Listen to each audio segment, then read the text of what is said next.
Good evening, I'm Matt Woodman. This is CTV News at 5. Tonight, prison sentence. A man admits to stabbing and killing a stranger who lived in his neighborhood. Splitting a mall down the middle, the major changes coming to Edmonton's oldest shopping center. And saving versus standard time. Should Alberta follow BC or Saskatchewan if it abolished the twice-a-year time change? CTV Edmonton, local breaking news with Matt Woodman. A new vision is on the way for Edmonton's oldest mall. Westmount Shopping Centre will soon be transformed through a multi-million-dollar project that will see much of the middle section torn down. As CTV's Jeremy Thompson reports, the renovation is building on all sorts of redevelopment momentum in that area.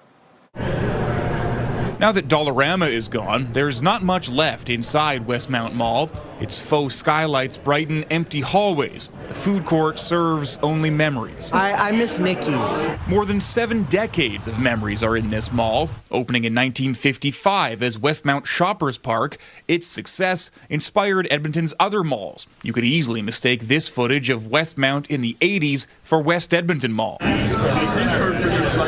Now, a new vision is being presented to the public.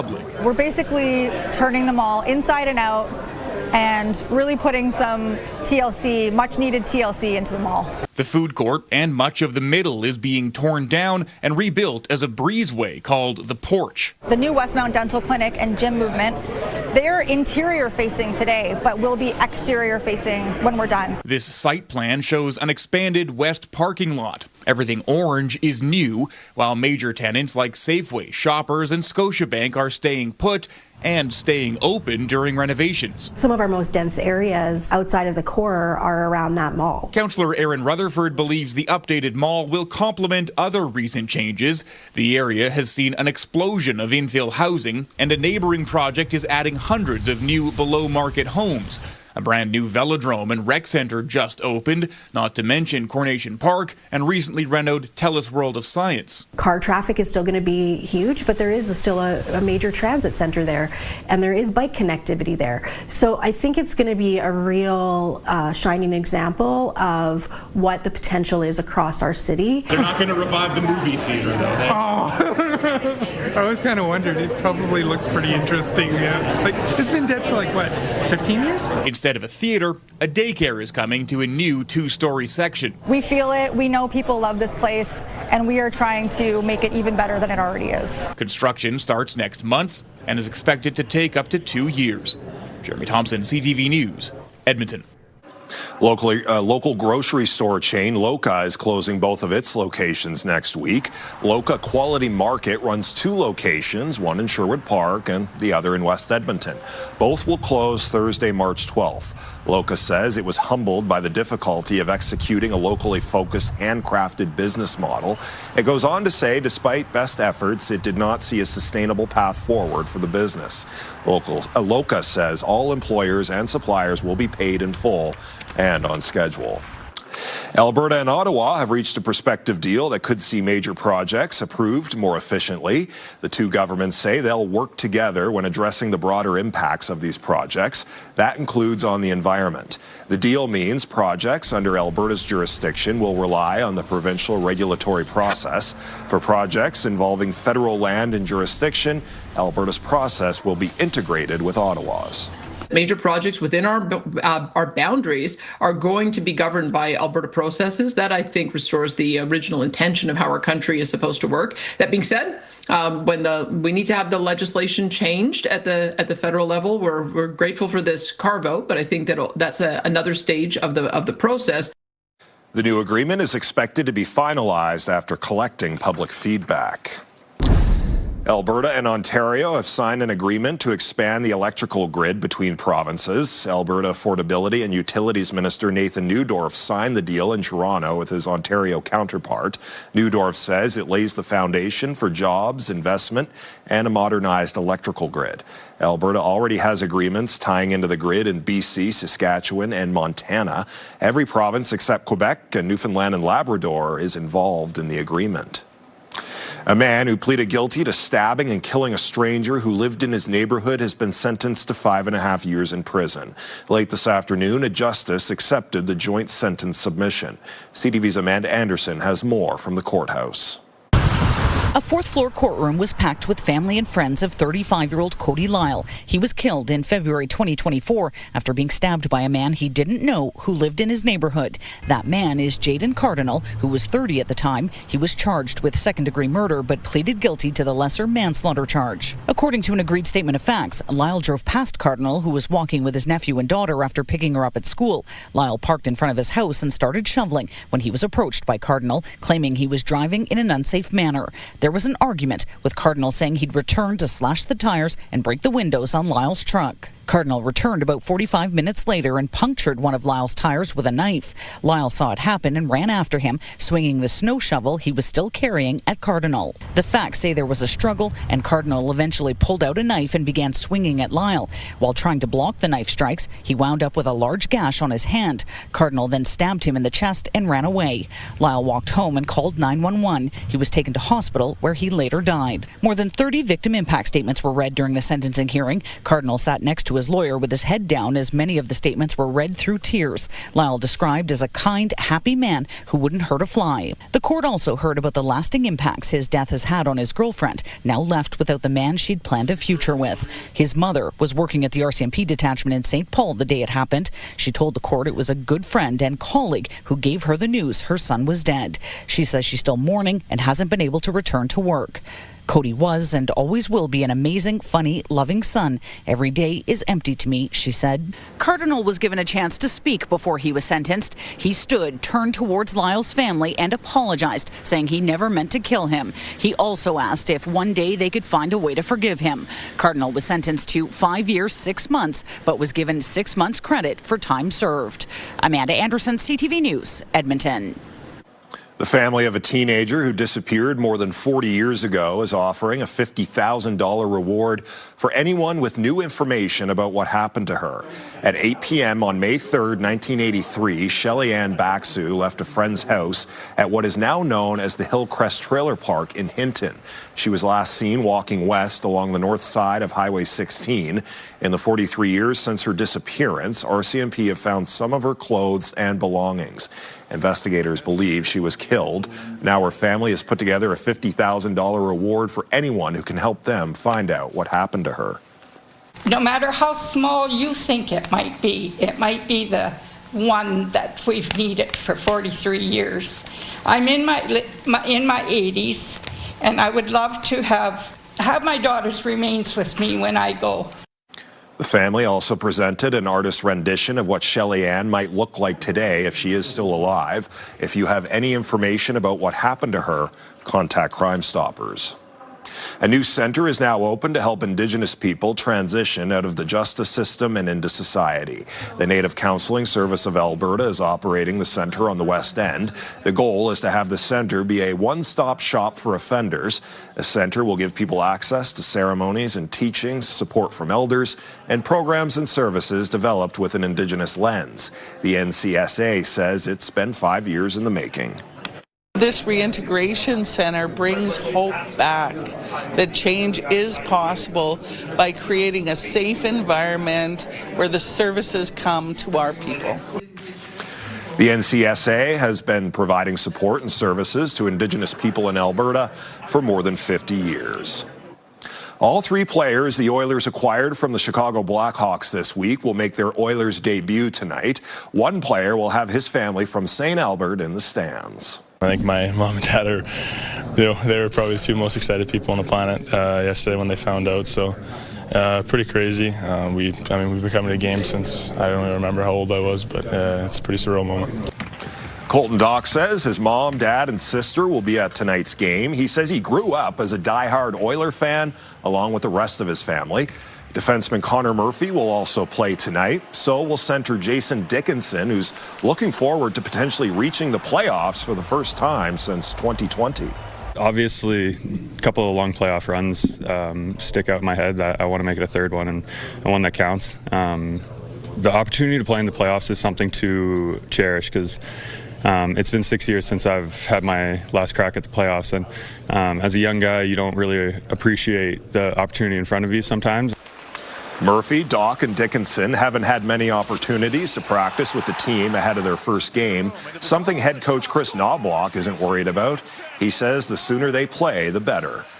I think their systems are very similar to what they were doing in Chicago, and I think transition will be very seamless for them.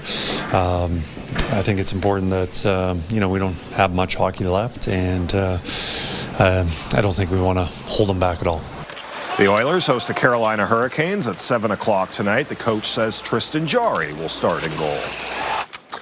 All right, Josh, I believe it's warming up out there just in time for the weekend. Well, for half of the weekend, it'll be nice and warm. Sunday, I think temperatures actually start to drop. Once again, we are at 7 degrees in downtown Edmonton right now. 7 will go down as the daytime high for today. 5, Nemeo, Villeneuve airports, 6 degrees, and 3 south of the city. A little breezier as well at the airport south of the city. -8 for your morning low today. 9 degrees above average this afternoon. We did start the day with a little bit of flurry activity.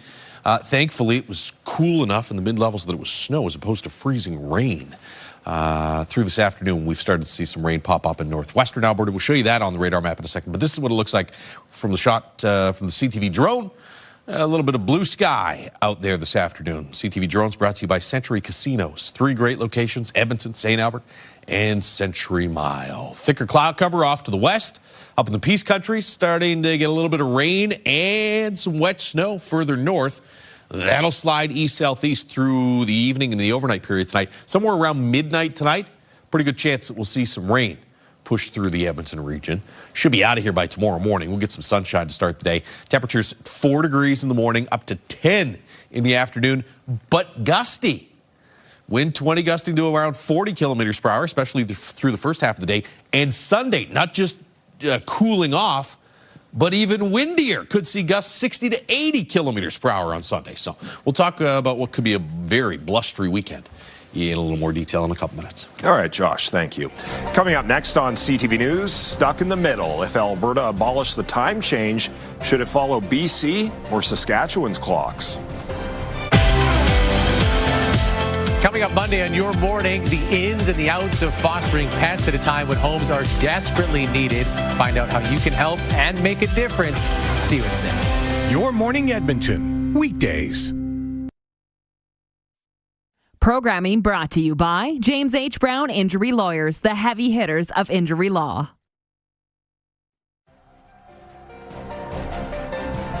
You're watching CTV News at 5.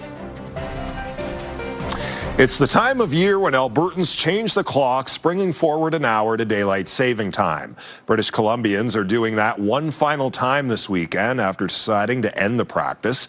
As Alberta ponders whether to do the same, CTV's Nicole Weisberg takes another look at another contentious question: which time zone to pick. Don't add on an hour here and don't take an hour off there. Bill Alwyn is one of the many Albertans ready to put the biannual time change to rest. Just leave it, like Vancouver's going to do. More than 90% of respondents in a 2020 government survey agreed to sticking to one time, daylight saving time, year-round. However, in a referendum a year later, a slim majority opted against that. I think the question was a little double-barreled, which is why it was confusing. I think if you just ask people, do you want to stop the time change, you'd probably end up with overwhelming support. At an unrelated news conference, the Premier said they are going to restart consultations on the topic, given BC's move to stop changing the clocks. If she had to pick, Danielle Smith agrees with their direction. I like more sunlight at night. When we get more light in the afternoon and early evening, it's pushing our clocks to go later. This York University biology professor is adamant staying on standard time is best. She says sunlight is key to getting our bodies going. And that's because our clocks run a little bit slow. We tend to lag a little bit, and morning light pulls it back and speeds it up so that we're in sync with the day-night cycle. One vehicle lighting expert says he has an even stronger argument for the other option. There's pretty sturdy research showing that every year when we switch to wintertime, standard time, pedestrian deaths after dark jump up. And it's not just a temporary spike while people get used to it. It stays up until the moment we switch to summer daylight time, and it drops back down. Daniel Stern says that's because more people are out and about in the afternoon and evening. Both Edmonton Police and RCMP data show there are more serious pedestrian crashes between 3 and 7 p.m. compared to 6 and 10 a.m. They say that could be due to a number of factors. Nicole Weisberg, CTV News, Edmonton. Canmore's housing shortage is making it harder to recruit new doctors. Dr. Brendan Flowers runs Mountain Maternity and Family Medicine in Canmore. He says 2 physicians joining his clinic are struggling to find a place to stay. Rent for some one-bedroom units can start at around $2,600 a month. The median price to buy a single-family home is more than $2.5 million.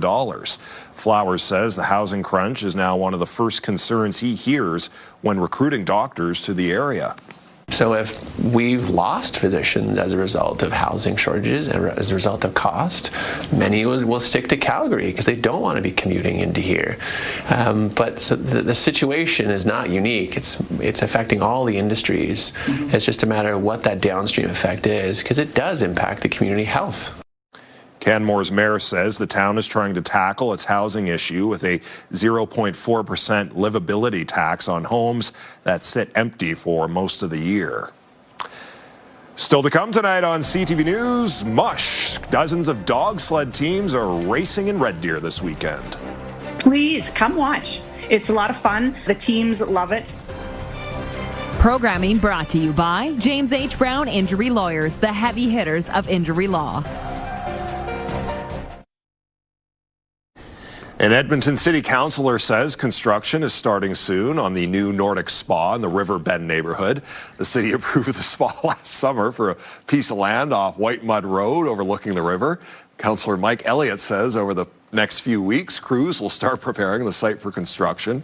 Part of that includes removing some trees. The company behind the spa says it plans to preserve the natural setting wherever possible. The Nordic Spa is expected to open in 2028. You're happy about that? Yeah, I'm gonna need a spa day if I have to keep putting up with you over here. Yeah. We'll let you in on a little secret here. So I like to mispronounce words before Matt has to read them. What was the one? Neighborhood of Riverbend. Riverbend instead of Riverbend. Can't wait to visit the Arctic Spa in Riverbend. Take a look outside. How was the weather in Riverbend today, Josh? That was beautiful, just like everywhere else across the city. That's the view from the River Valley Skycams, brought to you by Action Furnace. Fixed right, it's free. 7 degrees right now. 7 will end up as the daytime high. We'll get to about 10 tomorrow. It's 10 right now in Calgary and Lethbridge. Off to the northwest, -7 in Peace River. But look at that. You travel south to Grand Prairie and you're 12 degrees warmer. Fort McMurray, you got into some colder air again today. You're back to -13 for a daytime high after -6 yesterday. It looks like we had a little flurry activity in the northeast as well. There's the rain, and on the northern edge of this, some mixed precipitation and some wet snow. That's going to track off to the east-southeast through tonight. So somewhere around midnight, maybe as early as 10, 11 o'clock, but right around the midnight hour, we'll likely see some rain go through. Temperatures above 0. So this won't technically be freezing rain. It's not going to be freezing on contact.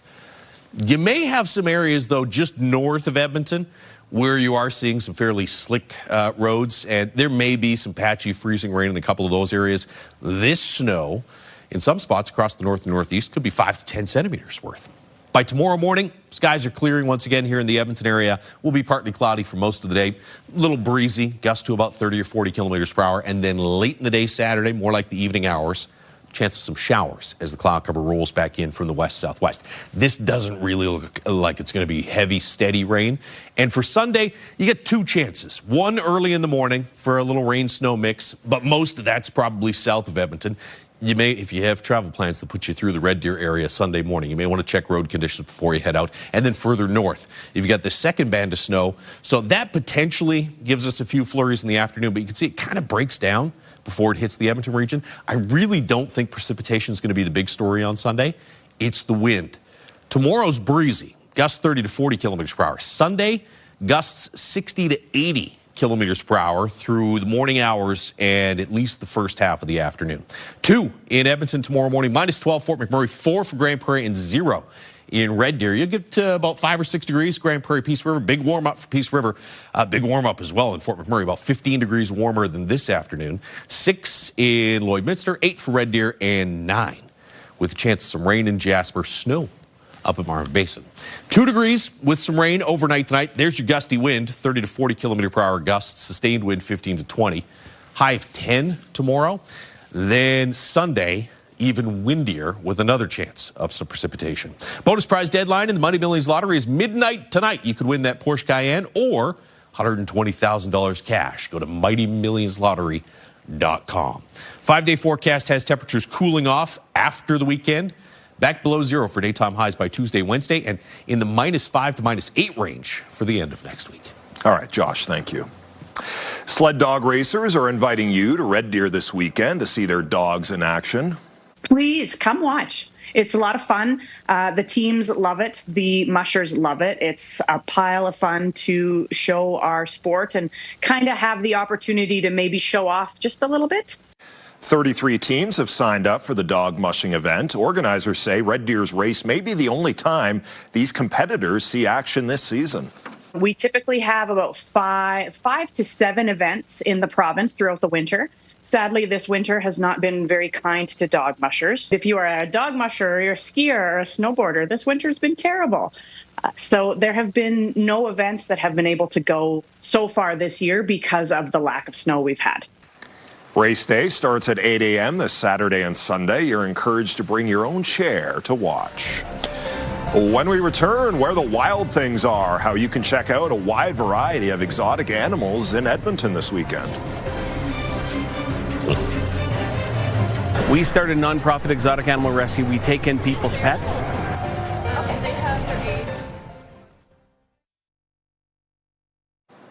Coming up on CTV News at 6, Canada's Paralympic athletes get ready to go for gold in Milan Cortina.